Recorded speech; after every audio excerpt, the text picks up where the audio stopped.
I'll take a little bit of time to explain what we do at Save the Children, because I think the context is quite different, although there are many parallels in terms of some of the speeches have been had today. So what do we do as an organisation? We have this strategy to 2030, which is 3 main pillars: survive, learn and protect.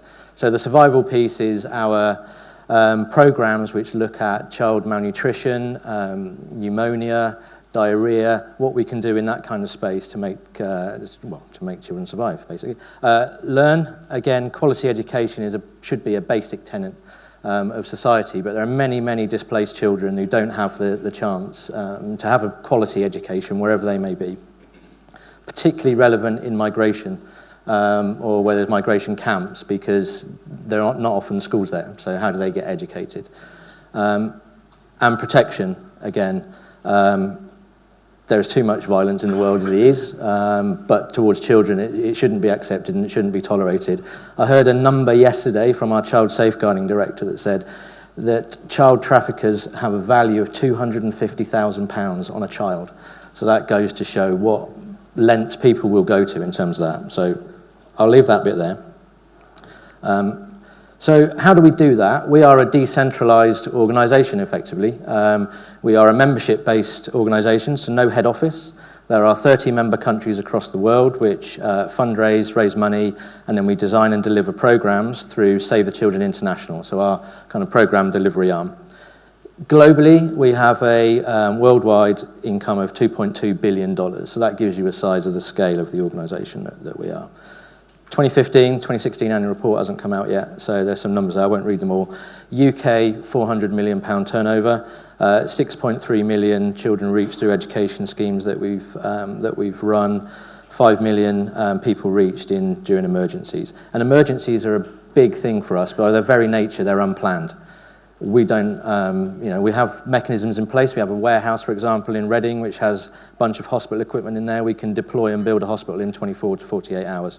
And that's key. So where we look at technology, and part of my role as CIO, is to look at how we can best use technology to make us more efficient and effective in deploying those resources, which is where blockchain comes in. So we've been kind of talking and looking at blockchain and other technologies for a while now, and looking around and where we think there are potential use cases. So clearly fundraising and income, donations in some form of cryptocurrency. The problem we think with that is first adopter challenge. We've seen some charities do it and the income has been marginal versus the effort. That's the same with anything. Apple Pay was implemented by our partners in the US, and I think they've seen very minimal uptake in that in terms. So we have to be quite careful about where you might put that effort. Smart contracts for philanthropy. Many charities rely on corporate partnerships for all sorts of different reasons. So is there something that could be done within the sector around some smart contracts based on their sales, their income, whatever it may be, which can trigger some payment or trigger something else? Revenue generation through Internet of Things. So people are getting paid for mining. Could we tap into that? Is that a market? Maybe, maybe not, I don't know. From an operational perspective, again, efficiencies in transaction costs. For ourselves, we have cash transfers of several £100 million a year, which are done on a traditional basis, takes a long time, incurs lots of costs. Is there a smarter way of doing that? And supply chain, you heard just a moment ago some supply chain talk there. Again, we distribute lots of goods and services across the world. Is there a better way, more efficient, effective way of doing that? How do we combat fraud, particularly when we're dealing in fragile states, as by the very nature of the work we do, we are. Governance is an interesting one. So it's clear that there is going to be, at some point in the future, a greater demand for transparency and accountability. At the moment, there are a number of standards which are voluntary, which many charities adhere to and report against. There is definitely a case where I think, well, blockchain will apply in that case of where's the money going, what have you received, where's it gone to? And some donors are moving towards payment by results, effectively, so seed funding to do some work. If you can prove that you've made an impact, there'll be an additional payment. So can that apply in that kind of case? And I've covered a bit of their donor reporting. Disintermediation is another big term that keeps being used, particularly in our organisation. Are we about to be Ubered is the next thing that I keep being asked. Probably not, because we need to do things at scale. I think there is a case for disintermediation, and one of the next slide covers a Bitcoin Visa card that was used by the BitNation group. So that takes away the need for an organisation like ourselves to be able to give money direct. And why should we in the affluent north of the world decide what happens to the money elsewhere? So something to think about there, really.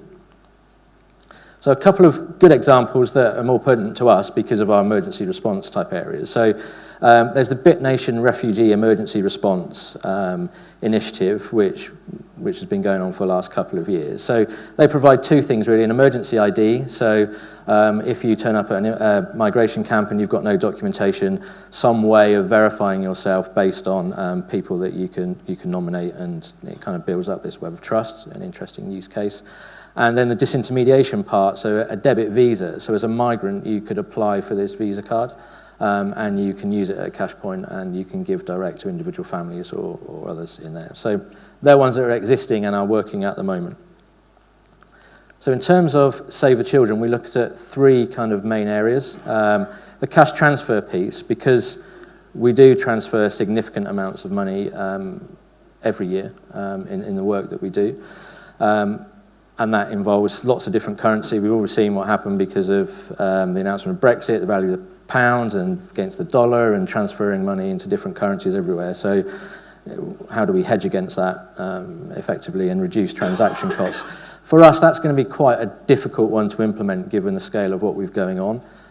We're also rolling out Aggresso globally for our finance package, which means a whole heap of work in terms of coding standards and what we do in that space. So a bit of a dangerous, tricky one for us to get into at the moment, but still on the back burner.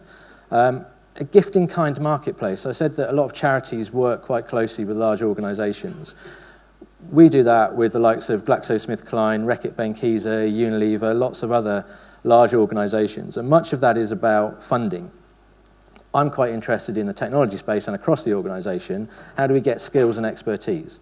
So, and how do I know about that? So recently, or middle of last year, we put on a hackathon with Microsoft. We had 250 people, gave up the time from Microsoft. We did that in the UK.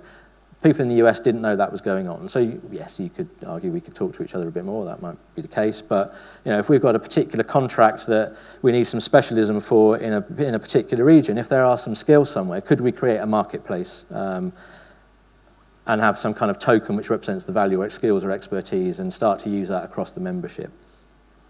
And the final one, which is the one we're moving into proof of concept space for, is this notion of a humanitarian passport, which is effectively a digital identity for staff and volunteers. So globally we are 22,000 staff. For the UK alone we have 15,000 volunteers.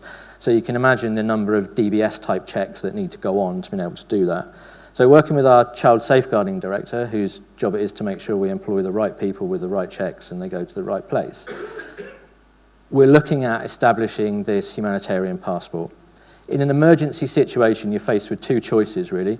You deploy people you haven't checked and you put children at risk, or you wait and you wait for the checks to come back, which in some cases can take 3 weeks, it can take a long time. So we're looking at, can we create a register where we have some form of verified identity for the people that we work with. We know that they're a doctor because somebody's checked their whatever you get when you become a doctor, I don't know, license, practice, or whatever. We know that they've had their DBS checks. We know that they've done all those other pieces of work.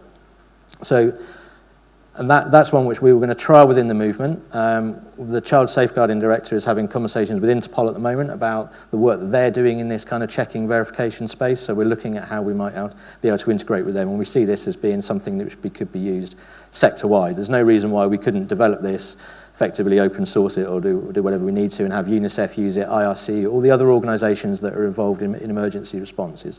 So for that's the most viable one for us. So that was it for me. That's what we're going to cover on those key areas. Too long.